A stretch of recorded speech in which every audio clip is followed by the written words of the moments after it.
Sekjen PDIP Hasto Kristianto mengaku mendapat ancaman agar tak memecat Joko Widodo dari PDIP. Nama Jokowi pun disebut-sebut dalam sidang nota keberatan atau eksepsi di Pengadilan Negeri Jakarta Pusat pada Jumat 21 Maret lalu. Ini Jokowi menertawakan tuduhan Hasto. Dikutip dari Tribun Solo, respons itu disampaikan Jokowi saat ditemui di rumahnya Sumber Solo pada Kamis 27 Maret.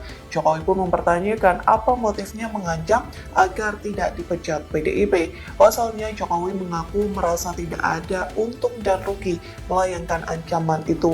Bahkan Jokowi menilai biasa saja terkait dirinya yang dipecat oleh PDIP. Ayah Gibran Raka Buming Raka ini mengaku heran dengan pernyataan Hasto. Ia pun meminta agar dipikir secara logika. Di satu sisi, Jokowi menghormati pemecatan PDIP yang terhitung sejak 4. Download Tribun X sekarang, menghadirkan lokal menjadi Indonesia.